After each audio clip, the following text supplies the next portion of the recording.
올림픽 30년, 태권도 40년의 인생을 살아온 한국 스포츠 외교의 1등 공신 김은용 전 IOC 부위원장. 최근 국제올림픽위원회의 권고로 평창 동계올림픽 분산괴 재논란이 커지고 있는 가운데 국제 스포츠 외교의 거목이 사라진 요즘 대한민국 스포츠계 위상이 갈수록 떨어진다는 지적이 이어지고 있다. 2015년 청양의 해를 맞아 대한민국이 나아가야 할 방향과 박정희 전 대통령 의전 비서관 출신으로 그가 본 박근혜 대통령 스타일까지 김은용 전 IOC 부위원장에게 듣는다. 김은용 부위원장 모셨습니다. 전 부위원장이시죠. 네, 안녕하십니까. 안녕하세요. 1931년생으로 네. 제가 들었는데 그러면 양띠신 거죠? 양띠입니다. 네. 올해가 양띠. 네, 변년이 그렇다고 들었습니다. 그럼 올해 뭐 좀 좋은 일 좀 있으신가요? 글쎄 뭐 저희 나이 먹은 사람 나라가 잘 되고 지가 건강하고 가족도 건강하고 아, 그렇죠. 건강이 그렇죠. 최고죠. 네. 뭐. 예. 자, 우리 김은용 부위원장 아시면 뭐 전 국민이 다 아시는 분이고 이 IOC 위원으로 이제 대한민국을 대표하는 스포츠계 인사다 이렇게 이제 말할 수 있는데 IOC에서 그렇게 이제 쭉 이제 일을 해오신 분으로서 평창 동계올림픽은 어떻게 해야 됩니까? 뭐가 정답입니까? 평창은 평창 계획대로 저 알차게 합리적이고 경제적인 또 사후 예. 사용까지 생각하면서 원래 계획대로 경제적으로 잘 치르고 만약 수정할 일이 있으면 IOC하고 또 스포츠 외교해서 합의를 얻어가지고 이제 우리 나름대로 치러야죠. 벌써 12년 동안 걸려가지고 몇 억불을 들여서 유치를 했고 그러게요. 4년 동안 준비를 해서 지금 건설이 시작이 되고 원래 계약도 돼 있고 그리고 이제 또 앞으로 3년밖에 안 남았는데 분산 개최가 경제적으로 뭐 대회가 끝난 뒤를 봐서 롱텀으로 봐도 그렇고 분산 개최가 더 낫다 이런 이제 주장도 일부에서 계속 나오고 있거든요. 네, 여러 가지 주장이 있죠. 근데 시작이 이제 평창 때문에 보다는 이제 소치 올림픽에 510억 불을 들여가지고 하는 바람에 스웨덴이나 스위스나 우크라이나나 또 저 마지막에 오슬로마저 정부가 재정부직 못하겠다고 그래가지고 전부 손들어서 이제 개최 신청 국가가 겨우北京하고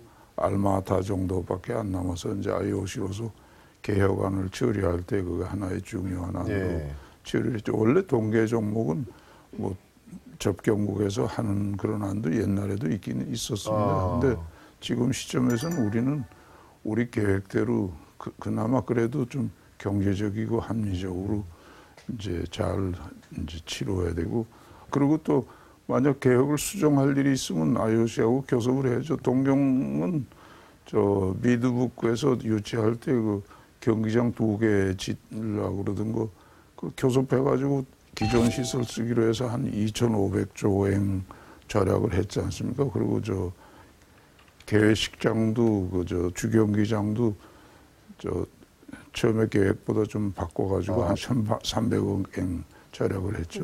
그리고 또 하나 이제 알고 있어야 할 게 나가노 떠들지만 나가노 사람들은 그 한 종목 가지고 우리 보고 돈 쓰라 말이냐고 골치 아프다 이런 정도. 나가노는 또. 네, 그러고요. 우리 언론에서 이제 또 뭐 배드민턴을 하나 뭐 동경이 주고 뭐 우리가 나가노 가면 좋다는데 동경은 지금 돈이 얼마든지 있고 분산하게 되면 오사카나 후쿠시마에 그 축구 정도 한번 했으면 하지 누가 이따오 소리 하고 다니냐 이런 정도지 우리 혼자서 지금 하는 거거든요. 그리고 지가 2020년이죠 동경올림픽. 네네. 그러니까 연계해서 마케팅 같은 거 연계해서 협력하는 건 좋죠. 선수 훈련. 그런데 IOC도 지금 라하가 이제 평창이 하자는 대로 한국이 하겠다면 그냥 그대로 한다고 이렇게 생각이니까 우리가 세계 돌아가는 걸 좀 제대로 알고 거기에서 외교 교섭을 잘해야죠. 동경처럼 절약하게 되면. 아니 조직이 인적 쇄신은 필요하다고 생각하세요? 위원장을 바꿔야 한다 이런 주장도 또 바꾸자고? 아니 그렇죠. 이번에 그 회항 사건으로 누구를 누구 개인을 바꾸라는 거는 우리가 얘기할 수 없죠. 그건 뭐 정부에서 하는 건데 근데 좀 앞으로 3년 동안 그런 현실적으로 경제적이고 국제협력도 하고 IOC하고 스포츠 외교를 펼치려면 네. 좀 24시간 그 일에 전념하는 사람들이 하는 게 낫죠. 혹시 부위원장이 다시 하고 싶어서 그런 말씀하신 거예요? 우리요? 예. 우리는 조직위원장을 수없이 했습니다. 아니 그럼 서울 올림픽 또 한 번 하고 싶다는 욕심에 지금 나이가 지금 남북 분산 개최에 대해서는 어떻게 보세요? 남북 분산 개최는 이제 정치적이나 이상적으로 그러니까 이제 정치적 굉장히 이제 문제인데. 얘기를 할 수 있는데 또 현실 면에 있어서 그 무슨 종목을 88 서울 올림픽 때도 있었죠. 그래서 4차에 걸쳐서 뭐 반 내놓으라고 그래서 이제 교섭을 하다가 안 됐는데 네. 만약에 그 하게 되면 이제 물론 IOC도 관계가 있고 이제 우리 국민 정서가 어떻고 정부가 어떻게 하는지 모르지만 또 한 종목으로 해도 실제 그 들어가는 거는 굉장히 많이 들어갑니다. 출입국 관리를 해야 되고 나라를 열어야 되고 그렇죠. 방송센터가 있어야 되고 그렇죠. 또 신문센터도 있어야 되고 숙소도 있어야 되고 안전 경비 뭐저 수송 또 경기 운영 여러 가지 저 나라를 완전히 열어야 되는데 그렇게 쉬운 또 돈을 그걸 누가 다 대느냐. IOC의 실세였고 미스터 브리즈라는 그렇죠. 별명도 있었는데요. 그래도 부위원장님이 떠나고 나서 한국 스포츠 외교의 위상이 떨어졌다 이런 지적들이 많이 나오고 있습니다. 그 다시 좀 올라서려면 어떻게 해야 될까요? 그렇죠. 그때 이제 뭐 저희가 없어서 안 되는 일은 없고 이제 사람들이 이제 많이 세계 무대에 나가서 또 성장을 해야죠. 근데 외교라는 게 그 사람을 키울 수 있는 것도 아니고요. 자기가 또 노력할 수 있게 길을 열어주고 뒤를 봐줘야 되는데 네. 또 상대방 문화도 알고 어학도 잘하고 성심껏 일도 하고 또 외교라는 게 이데올로기하고 감정으로 하는 건 아니고 국가 실익을 놓고 하는 거니까요. 그래서 결과가 때려눕히는 것보다는 윈윈이 되는 그런 식으로 하는 게. 그러니까 5개 외국어를 하시는 데다가 외교관 출신이라서 그렇죠. 정말 그런 게뭐 성공적으로 이제 수행하셨던 것 같아요. 그런 게 이제 미천이 됐겠죠. 마침 때를 잘 만나죠. 올림픽 30년, 태권도 40년이라는 말로 우리 부위원장님 인생을 함축하던데요. 네. 그 가장 기억에 남는 일은 역시 태권도를 정식 종목으로 채택시킨 건가요? 아니면 또 다른 일? 제일 남는 거는 역시 저 우리 국민이 저 총력을 들여가지고 그 서울 올림픽을 네.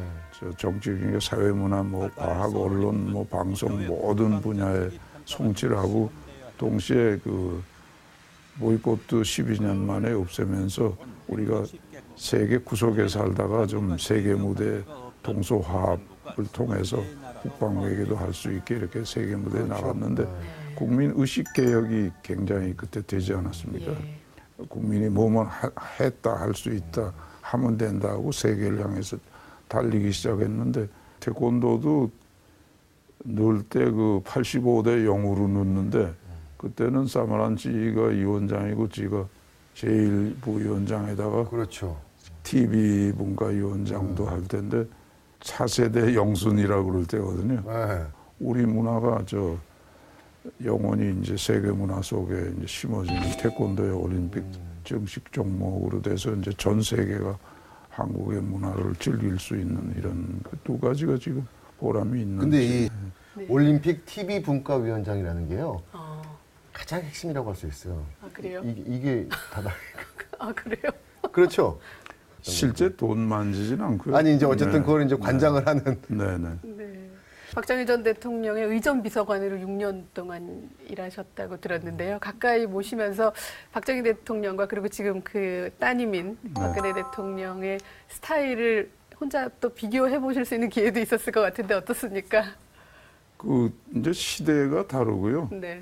또 한 분은 남자고 한 분은 여자시고 또 박정희 대통령은 역시 6.25 사변을 통한 장군 출신이고 지금 대통령께서는 그 퍼스트 레이디 수양도 좀 하셨지만은 또 자기 아버지 어머님이 그런 일을 당하는 그런 그렇죠. 운명적인 일도 겪으신 그런 그러니까 좀 그런 차이가 좀 있죠. 그러니까 접근하기가 좀 어려운 제일 점도. 네. 박근혜 대통령한테 이렇게 보실 때 제일 아쉬운 점이 있다면 뭐가 있을까요? 그 요새 저 소통 얘기 많이 하죠. 박정희 대통령은 이제 남자니까 또 그 시대가 그러니까 그렇지만 많이 이제 사람들 만나시고 뭐 저녁에도 얘기 듣고 그 참모가 이제 길게 트렌드를 조언해 주는 사람도 있고 또 전문적인 세부 사항을 해주는 사람도 있어야 되는데 박정희 대통령은 그 소통을 많이 하시는 분이고요. 또 인사 문제에 있어서 선배고 후배고 뭐 적이고 아군이고 쓸만한 사람은 다 갖다 썼지 않습니까? 네. 네, 그러니까 왜냐하면 나폴레옹 얘기 나오지만 참모 이상의 일을 지휘관이 못하거든요. 그러니까 지금 박근혜 대통령께서 좀 세계가 복잡하고 어려운 가운데 참 굉장히 잘 하고 계시지 않습니까? 그 나름대로 우리나라에서 못한다 그러지 세계 무대에서 볼 때는 한국 굉장히 잘하고 있는 나라고 우리나라가 발전할 때는 비교를 할 수 없을 정도로 빨리 발전했고 겨우 독일 정도 그렇죠. 비교할 수 있다 이런 정도로 밖에서는 그렇거든요. 근데 이제 참모 이상의 일을 못한다는 식으로 그때보다 좀 책임지고 과감성 있게 이렇게 하는 참모들이 좀 많았으면 좋겠습니다. 알겠습니다. 오늘 말씀 고맙습니다. 네, 고맙습니다. 감사합니다. 네, 시사 토크판 오늘은 여기까지입니다. 안녕히 계십시오.